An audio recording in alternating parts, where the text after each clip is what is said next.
Yeah, very good question. I mean, Indonesia has its own sustainability agenda, and I think Indonesia needs to work at the national level on sustainability issues. And sustainability is complex. If you look at the UN's Sustainable Development Goals, there's 17 of them, and we act like we can achieve all those 70 goals happily all at the same time. I think sometimes there are trade-offs, like SDG 15 on life on land, on protecting biodiversity and natural ecosystem. It's not always easy to reconcile that with, let's say, poverty alleviation or sustainable production or so on. So sometimes you need to really understand at the national level, what are you trying to achieve socioeconomically, environmentally, health-wise, poverty-wise, and so on. That's the discussion, of course, the Indonesian government is already having, and you're looking at that, you have the data to do this, that ultimately needs to translate into carefully considered allocation of land to different purposes. It becomes more complicated if it goes into international discussion, as for example, the debate around palm oil between the EU and Indonesia, and between the EU and Malaysia, where you suddenly start talking about two concepts of sustainability, that the Europeans say we are very concerned about what you're doing to your country, but to what extent are they also similarly concerned about what they're doing to their own countries, and how do you weigh this up? Like, as I said earlier, to me, the avoidance of natural values through, for example, deforestation, maybe not quite as important, but it's certainly very important also to look at the restoration of these ecological values, especially in places like Europe where there are serious problems. I mean, people have called the British Isles an ecological desert, which I guess compared to Indonesia, they would be, even if they were naturally forested. So these are complicated issues, but it touches on ethics, and I'm very concerned about the Western finger going across the seas, thou shalt or thou shalt not, when that same Western finger doesn't have the ability to look inward and say, okay, what did we do wrong ourselves? Are we actually willing to address that? So I think you need to be very careful about having strong opinions about what's right and wrong if you don't fully understand what the impacts are about the people that you're talking to, and that affects as much the I mean, we've had this discussion about Papua. It'd be great if Papua would remain forested, but I've been to Papua and I've seen a lot of extreme poverty there, and I wonder and I ask, what kind of, if you say Papua needs to remain fully forested, what are your development pathways that you're going to fulfill without causing any deforestation or infrastructure development? If you can't answer that, you're basically saying, we want you to remain forested, we don't want you to develop, and it's just fine the way you are at the moment. That to me is an ethically really problematic statement to make if you don't understand what you're saying. So I think it's very easy to jump to conclusions. It's much harder to really think things through, and what does it mean? And of course, it makes things much more complex than in terms of solutions. I don't think there are solutions to sustainability. You're always going to have to balance values, and values are personally driven, but they need to at least be on the table so we can have a discussion about that and understand what is important for Indonesia, what is important for other geographies, and can we have a meaningful, balanced discussion about that. To me, the discussion about vegetable oils is too often too simplified, too easy, jumping to conclusions about this is going on and that is going on, and you're bad and you're evil and you're with the devil and so on. It doesn't quite work like that. Yeah, but it's happening that way, you know. Yes. Well, okay. About Papua. Just a few days ago, we had a discussion about Papua. I almost threw that question to them, saying that, what do you want with Papua? The people. Do you want them to still be like that? You know, or you want to change them? You know? So, but I don't, it stopped here. I didn't say it out loud. Well, or at least allow people to have a voice. I mean, ask the people what they want. To make a decision from some head office in London or in Amsterdam and say this is what Papua should be like, without even asking, that to me is morally and ethically really problematic. If people say we're actually quite happy the way we are, and we don't need roads, and we don't need telephones, and we don't need market access, and we don't need to improve our health, and we don't need education, fine, stay as you like. And I have no problems with that. But don't make that decision on behalf of people that you haven't even talked to. That is my problem. And quite often these discussions end up like that, like you're saying this should happen, that should happen, and you don't understand what that actually means on the ground. That is indeed the way the discussion goes. And I guess let's talk about palm oil seeks to discuss that and bring some nuance into that. Okay, Indra, you want to add up, or you? Yeah. Okay. Just a little. I think we are agree on the sustainability. I think sustainable now because it's very complex and then depend on your color, your country, and what's your purpose. The definition will be drive that. I'm very interesting on your question. To be honest, it's like in 2050 that the world need oil, yes or yes, vegetable oil more, and what kind of oil we're going to produce. Right? I don't have the answer now, but probably did we make a study that the study or comparison what happened if the last 25 years ago Malaysia and Indonesia has not expand anything on palm. Yeah. What is going to do? What's going to happen now? No. Yes. Yeah, probably orang hutan is happy, but maybe orang kota is not, right? But I think that's going to help you or to help us to understand what is the impact, right? So if you say we need about 3 million hectares, yes, the expansions during the last 25 years is more than that. So see what is in Indonesia said which manfaat and mudarat we need to wage it. That's it. Okay. Thank you. Yeah, that's maybe Olivier. You have a view on what would have happened if there was no palm oil in the world. There would presumably a lot of other oil that would have had to be produced somewhere else. Or if people don't want oils, and this is about the food side of the oil industry, then there would have been a lot more animal fat, which doesn't look particularly good for natural ecosystems either. So my guess is that without palm oil, it would have been a nicer life for orangutans.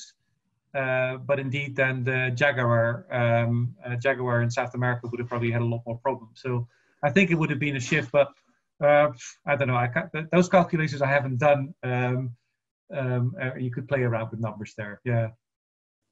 Olivier, want to add? Yes, I apologize already, but somebody said Papua. Papua drives me absolutely insane. I had the pleasure of going to Papua New Guinea in a previous company, and the benefits of palm for smallholders in those landscapes were just insane. I mean, really not disputable. People wanted palm. They didn't want hundreds of thousands of hectares of it. What they wanted was a road, access to clean water, access to sanitation, and then to health, and a little bit of education. And the statistics for the communities which had palm against those who didn't, only one was child mortality. You looked at child mortality and there was a massive difference.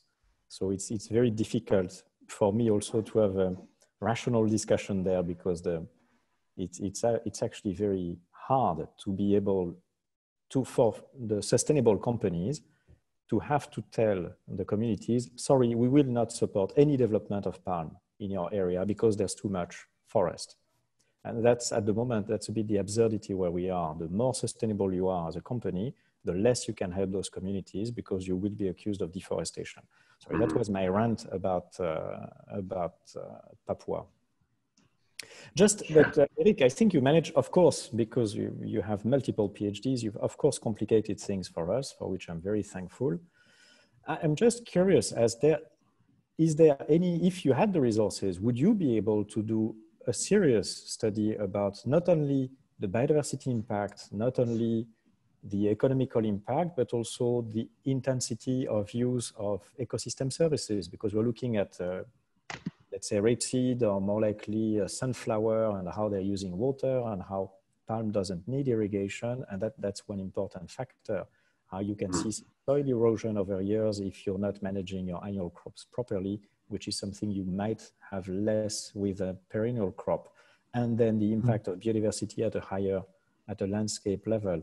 Is it just a pipe dream because I got excited with all the interesting information we got today, or is it something that's even remotely possible scientifically?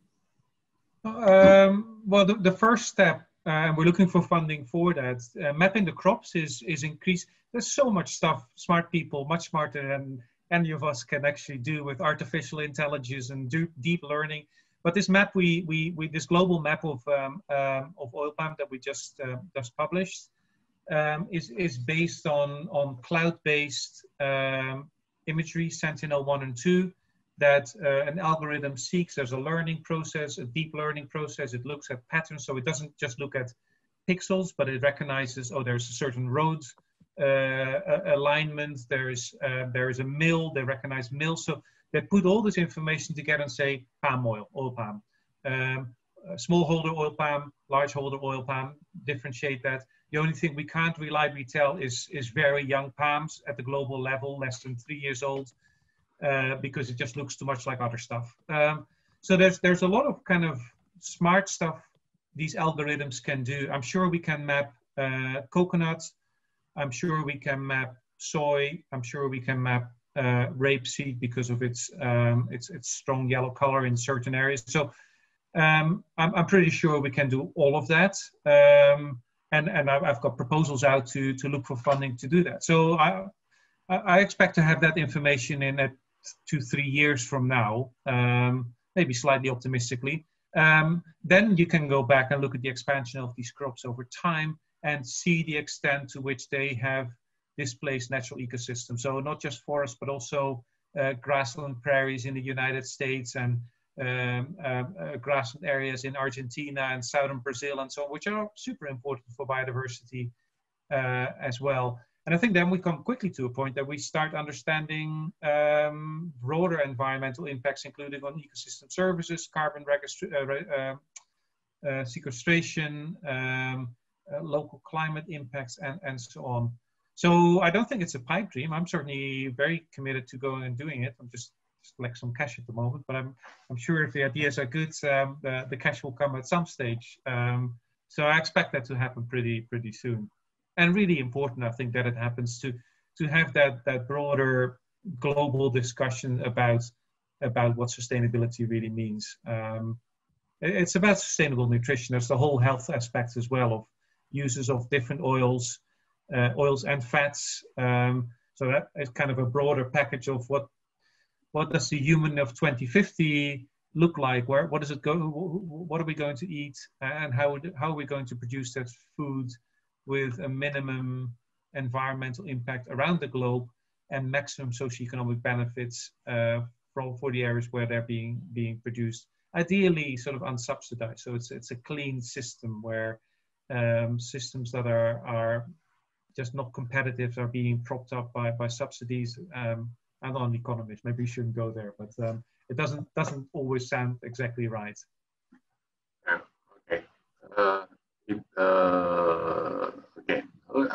Next question. Or Indra, your question was answered. I forgot your question, bro. No. This is like it's the discussions, right? So whether we make a study of if we not make any expansion on farm, because the impact will be on price, on then social economic, and then there's another product will be increased. So whether which one is better compared to the palm? If like we say maybe tallow can be increased, but that one can increase the cattle. Cattle also going to increase the savanna that we need to produce the grass and everything. So the environmental impact also is going to be big, right? If we say no palm I'm not saying no palm in the world, but say the expansion is not that fast. Should we have the other impact, right? Well, actually, in my opinion, I mean the whole story about environmental things is actually back into the population. What is the world population? I mean, can we slow down the growth? If we cannot slow down the growth, then we need food. We need resources to do that. I mean, like, if not mistaken, the U.S. Vice President, what is the guy that? You mean Al Gore? Al Gore. The Al Gore. The important things of what Al Gore said about the environment is actually the total population. And of course, I mean, in Indonesia is to try to stop the increasing too much, the growth of population. But if other part of the world still increasing, and of course we need more resources for that. So, well, anyway, who's next? If you want to speak, Pak Dupito maybe, or maybe Kat Burton, if you would like to add something, or someone else. We are going to stop in about 20 minutes, so we still have time to have 2 or 3 more questions from the participants, please. Pak Dupito, for resource for the Twitter. Pak Dupito. Thank you, Pak Togar and Eric. My question is not on the very good perspectives presented by Eric, but rather on the way forward, a useful dialogue between the pros and cons on palm oil. As you said, I mean, black and white debate on palm oil seems to continue, but I've witnessed that the industry and the producing countries are more in the defensive side. And I think I've been part of this asymmetrical debate for 1 year already, mostly in Twitter. But my question to you, Eric, is how to change this unhealthy and unproductive discussion? Because lately, producing countries have shown more commitment to close the gaps of understanding and policies. Will this good trend might lead us to the elusive agreement on sustainable palm oil? And who should lead the way? Any role perhaps for Amsterdam Declaration Partnership? Or should we bring the debate to the United Nations? As such, we can broaden the objective to cover all vegetable oils. And of course, SDGs can be perhaps the basis for the discussion. Thank you very much. Okay, thank you, Pak Dupito. Pietro, want to add, or Francesca Rolca from Rome? I mean, from what is the debate in Italy lately on this biodiversity, if any? Or maybe Pietro want to compare his olive plantation with palm oil again. If not, I mean, go ahead, Eric. You can answer, Dupito. Yeah, I mean, I have hope based on that last slide I presented, where the expansion of oil palm in Indonesia is really very much in decline. I think we've had some really crazy years where everyone was speculating, everyone's expanding, and very hard to control. So I hope and this is what I see a little bit in Malaysia, that doesn't get that heat that Indonesia seems to get at the moment. To the same extent. I look at places like Sabah, where pretty much the land use decisions have been made. I mean, this is it. This is the forest they will keep. This is the plantation sector they will keep, both in the oil palm side and the timber plantation. And of course, there's stuff happening in the margins, but by and large, this is it. Politically, that's a completely different discussion. Now, the Ministry of Forestry there, or the equivalent of the Ministry of Forestry, starting to think, okay, how are we going to pay our people in the next 20, 30 years when there's very little income from forest? This is basically the resources that we have. We need to work with it. And I think it will change the mindset in governments, or is changing the mindset in governments. And hopefully it will lead to a changed international mindset when indeed deforestation is reducing significantly in Indonesia and things fires, which is always a big attractor of international media, are reduced. I'm an optimist. I see positive steps in the right direction. I don't think Indonesia is quite there yet. I also don't know what is causing this decline in palm oil expansion in Indonesia. Is it the low price of CPO that's been declining, and that of course makes it economically or financially much less interesting to invest in palm oil? Is it governance, moratoria by the government? Is it market pressure? Is it certification? There might be a combination of factors that's driving this.